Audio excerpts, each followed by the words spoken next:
I'm personally a little bit disappointed with her damage. I thought she would hit a bit harder. Meanwhile, 100 stacks and support.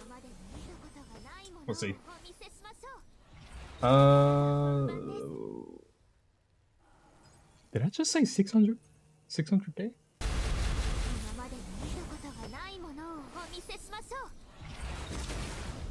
294. That was easily 294. Yo, what's going on, Swamp Meats? It's finally time for me to give my proper opinion on Avocado. I'm not gonna lie to you. This is my third time recording this, and I might have post like a snippet at the start of the video. But initially, I thought she was pretty okay. I was wrong. uh, she's not bad. I think Avocado's actually pretty fucking good, to say the least. But before I jump into any more of that, let's first talk about her kit, or I guess more specifically her standard skill right now.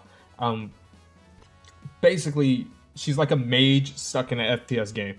Well, not FPS, but you get what I'm saying. Basically, how her skill works is that it has 4 phases. Each phase gradually increases the damage, not gradually, but it increases your damage, but also increases the S energy cost. At phase 1, the S energy is 0, phase 2, 5, phase 3 is 10, and then phase 4 is 15. That part is pretty simple. And of course, the multipliers go crazy later on, if you look at the bottom. But whenever you pop her skill, again, the phase thing happens and it shoots out a projectile in the front that deals electric damage to the directly hit target while restoring some of your S energy. And when you're at phase 4, it knocks enemies into the air. Mostly going to apply to like trash mobs or whatever. But it's nice that it's there. But also as well, it has a bit of AoE attached to it that deals 75% of damage dealt as electric damage to nearby enemies. I'm not sure how big the AoE is, but I believe it increases at each phase. Pretty sure that says it somewhere here. But yeah, I guess that's good. I would say she probably isn't someone you bring into those situations, but if this is your only DPS character for whatever reason, it's nice that it's there. Whenever she uses her standard skill within 2 seconds, excluding any support skill time, if sufficient S energy is there, it increases your phase, of course. And it still can be used when it reaches phase 4. It's just whenever you presses it, it's just stuck there until you run out.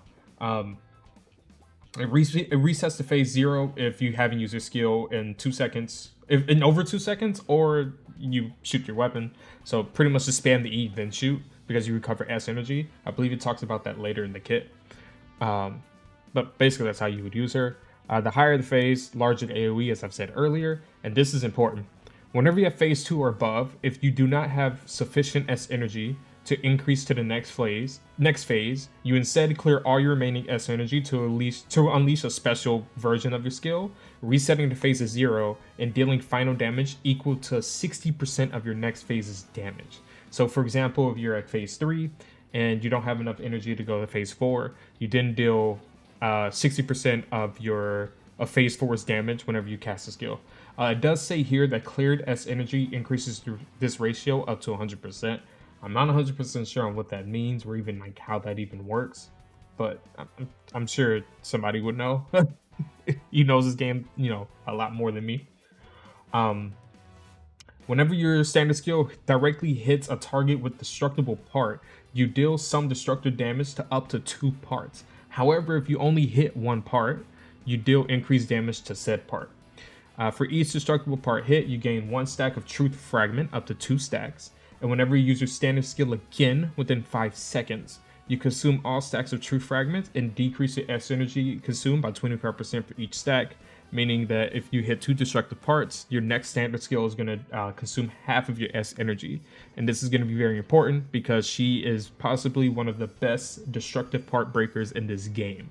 So if you're fighting a boss that has a lot of destructive parts, you're going to be shooting out this skill like crazy. After she defeats a target, her next use of her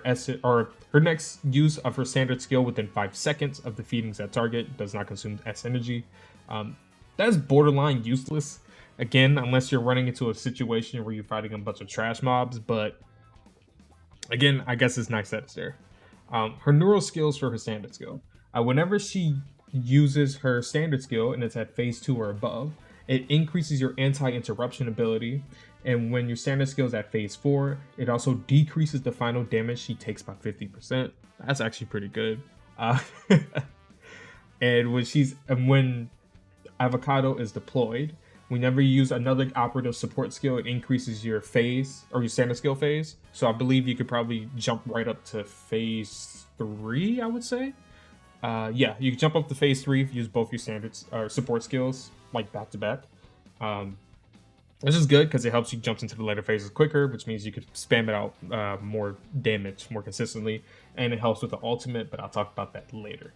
A support skill. For a character like this is actually a really good support skill. Whenever she consumes 20% of her let's talk about this again. Whenever you use a support skill, Avocado consumes 20% of her S energy and knocks targets in front of your character into the air, dealing an instance of electric damage. But this is where it gets good. Whenever Stunt Coordinator, the support skill, consumes over 10 S energy, you provide your full squad and nearby operatives with action sequence effect. So what this effect does is that for each additional 1 S energy consumed, increases attack of full squad and nearby operatives by 2% for 15 seconds. That's pretty good. That's really good. As for a support skill, because like most DPS characters don't come with support skills like that. Like we look at Life, for example. Life is crazy, but her support skill is trash. All it does is just deals damage, and that's it. I mean, like it stuns, I guess, but that like her support skill is pretty good. I think they killed it with that. In terms of the neural skills, the first one, whenever it hits a target, it inflicts paralysis for 2 seconds, and it increases and the next one increases the AoE of the attack by 50%. Those are pretty much useless, but I would probably recommend picking those up anyway, as long as with the ult, because you will need that for neuronics. You're gonna talk about that a bit later when we get into that. Her ultimate, or I guess more accurately, her passive, because for whatever reason, passive is in the ultimate section. Not entirely sure why. So her passive increases her max S energy by 30, and when she's deployed and in combat, Avocado does not automatically recover S energy. However, when she's deployed and not in combat, she recovers 10% of her S energy every second.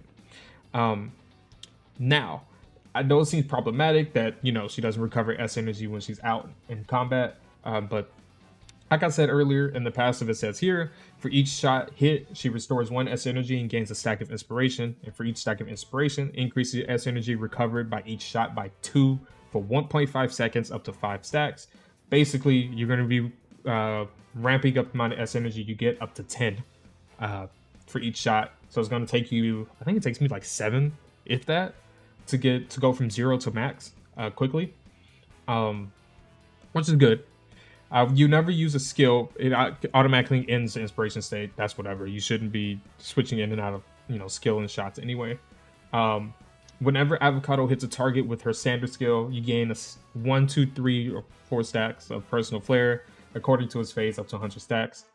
Basically, for each phase it increases, or for each phase increase, you increase the amount of stacks you gain up to 4. So phase 4 gives you the max, phase 3 gives you 3, phase 2 gives you 2, and so on. And whenever Avocado uses her ultimate, she consumes all the stacks of personal flair, knocks targets into the air, and deals AoE electric damage. However, if you have 20 or more stacks of personal flair, and you consume them all whenever you pop the ult, it automatically sets your standard skill into phase 4. That's interesting because I just came off a recording. I just got done using her and actually, examining all of that. This seems like something you would do when you pop back into her, like at the end of your rotations or whatever, and you use her ultimate to automatically jump up to phase 4 and just start spamming skills out quickly. And her ultimate's not bad. It actually does pretty decent damage. So let's talk about the neural skills. Neural skill 1, whenever Avocado's equipped with an electric weapon, every time her standard skill, or she uses a phase 4 for standard skill and hits a target, it decreases the cooldown of her ultimate by 2 seconds. That's pretty good. And as well, whenever she's equipped with an electric weapon, shots ricochet Also restores S energy and grants inspiration stack. That's pretty cracked. Those neural skills are actually pretty good, especially because I believe her ultimate has a U energy cost of 10 with a cooldown of 15, uh, which is, I think she's the second character to have a very short cooldown. There's another character that came out recently that had a cooldown like that. Is it Cyrus? I think Cyrus has a small cooldown. Yeah, she has a 30 in a small energy cost. In a way, they actually play kind of similar, like kind of, a little bit. Her Deimos alignment, whenever she's equipped with an electric weapon, it increases her skill damage by some percentage. Currently, I'm at 15, but at max level is 20. I believe it goes up in increments of 5. So at the start, it goes up 5. Then after you get 2 neural skills, it goes up to 10. Then 4, you get 15. Then max, you get 20. For each 100 alignment index, it increases the ratio by 4%. That stays the same across the board. So, yeah. That's pretty good. That's actually a pretty good jump in terms of her neural skills. In terms of the priority of the neural skills, I think standard skills should be your number 1. I feel as though ult is a little bit better in terms of what you get from the neural skills, so they should be your second priority after you max the standard skill, and then of course you end it off with the support skill. I feel like she's a character that would benefit from her Deimos alignment being maxed purely because of the percentage of skill damage you get from that. In terms of her logistics, this one's pretty simple. Attack and alignment index, I feel like, are going to be the only stats that are useful on her. If you see here, I have skill haste, but this is useless because she has 0 cooldown on her skill. So skill haste does not benefit her whatsoever.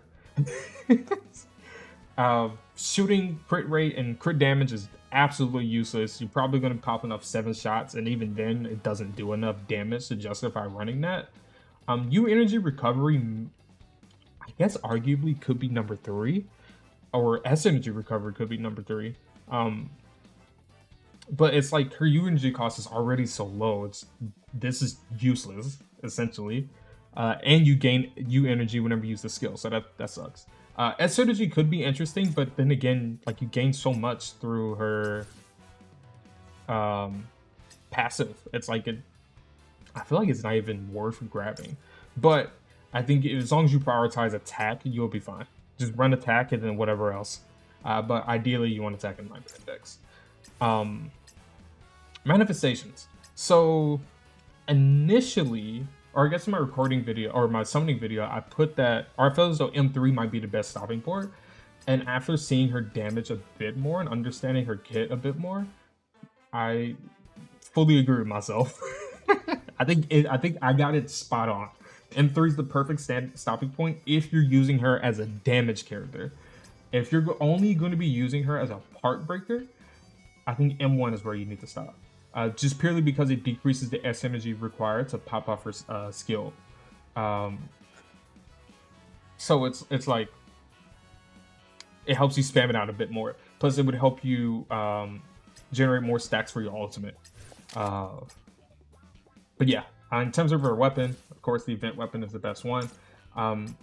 However, if you do want to squeeze out more damage with her, I don't know the percentages of how big of an increase this is, but that's pretty much all her summonable weapon does. It just increases damage everywhere.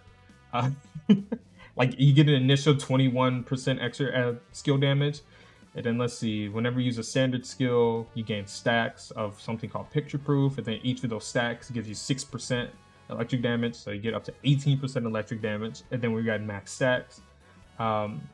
Your skill inflicts something called the no rebuttal effect on whoever you hit, increases the amount of skill damage you deal to set target. So in total, that's about 39% skill damage, unless this one has some weird math involved. There's 18%, but that's like 39% skill damage plus an additional 18% electric damage. That's a lot of damage. I don't know how much of an increase. I don't know how much of an increase that is. I'll probably wait until like Archive Ryzen, because I believe that's the YouTuber who does the like in-depth percentages of like characters' damages and stuff like that. So I'll wait till they drop a video with with everything. I'm pretty sure that they would have the proper stats on that. But I feel like it's probably not a bad weapon to go for if you like her. If not, I feel as though that this weapon is already good enough, and I only have it at tier 1. Um, so yeah. In terms of teams, she's actually pretty simple. Like as I said earlier, she is kind of like she plays like Cyrus. You know, if you use Cyrus a lot, her gameplay literally centers around standard skill spam until you get like 100 or 125 of her stacks. If you have her, I think it's her first manifestation. And then you pop the ult, deal the damage, rinse and repeat. She plays kind of similarly. It's just the rotation is different. So your rotation Avocado would be spam standard skill until you run out of S energy. Shoot your gun until you get S energy again. Spam it again. And then pop the ultimate whenever you feel like it. I feel as though if you do want to be kind of optimal with her and you are running her as the main DPS, you wait. So when you fill out and you get max stats, you fill out the S energy bar. And then you pop the ultimate with the max stats. Because that way you already have enough energy just to go right into her her phase 4 with her standard skill. And I feel like that probably just maximizes the amount of damage that she can deal personally. But if you are just running her as a part breaker, like this is pretty much the team that I'm going to be using. Purely because I find that Cyrus and I think a lot of other DPS characters deal more damage than her, but they're not as flexible as her. I think the best way I would describe her is like a hybrid, right? Where she deals good damage, but not great damage. However, she brings so much as a character. It's like she's extremely flexible. Like she's not a must summon in any way because it's not like she's spectacular in any fashion, right? She's easily skippable. But if you do pull her, like she's pretty flexible. You can kind of use her in a lot of places if you need to. Let's just jump right in. Let's just go right in to showing how she operates and whatever. Please note though that this boss is weak to electric, so her damage might be looking a little crazy in here, but it's not bad actually. I think it's pretty good. So let's pop it with no Inya. Let's see, 4K, 65, and then at phase 4 I do on average 20.5K, I believe. However, with Inya here, let's see, 6K, 12K, 21, 22. Yeah, so I'm probably gonna be hitting somewhere around 22 or high 21 to low 22 or mid 22K with her standard skill with Inya support. Which is pretty good. As per thing, so per rotation, you might be hitting a little, or in my case, I'm gonna be hitting a little over 100K before I run out of S energy. So yeah. It's good that this shit tracks too, her standard skill. But yeah, as you can see here, like she spams these skills like crazy. I think the Dream Nectar though increases the amount of S energy I have. But if you see here, like Cyrus hits just as hard as her, if not worse, and Cyrus is like her thermal damage deals significantly less damage here. Cyrus is just that crazy. But anyway, let's check out her ultimate real quick. Pop in your sting. I'm gonna wait for a bit because I believe the ring expands and I deal more damage. Oh, there we go. So yeah, let's hit this. See how much it steals. That was like 200 and something K. I didn't get to see the number properly. That's not bad. And then I'll jump straight into phase 4 and just finish it off. But as you can see, she's not a bad character. Again, like there's so much room for improvement in my personal build, and I feel as though the damage is pretty decent. Now, granted, it's unfortunate that she does have Cherno and Inya rerunning with her, because if it was, I don't know, let's say Katya and Haru, for example, was rerunning, like I would argue Avocado would be the best pick in that rotation, but because it's Cherno and Inya, unfortunately, I feel like she's the third best option if you don't have Cherno or especially Inya. Like, if you're going to be using Avocado, you have to have Inya because she buffs. Like all she is about is skill damage and her support skill. It's just all she supports, and that's pretty much all the damage Avocado does. And that does include her ultimate, just in case anyone doesn't know that. But yeah, like I guess like summoning priority, like I said in the summoning video, Cherno, maybe Enya first, but those two are like your top 2 picks, and then Avocado, then Ching, or how we say her name. I feel like I'm gonna get canceled every time I say her name. In terms of her weapon, again, wait until Archive Rising, but as of right now, it's probably not needed. You do get a decent amount of skill damage here. Again, this is at tier 1. But yeah, with all that being said, Avocado is pretty good. I was wrong about her being bad or her being mid. She's good. But anyway, if you do enjoy the way I do my videos around here or whatever, do consider subscribing. If not, that's all right. But anyway, I hope that you have a great day. I'm not sure what my next video is going to be. I was kind of in the mood to do some other things, but I'll figure it out. Anyway, I'll see you all later. Hope you have a great day. And yeah. I'll see you later.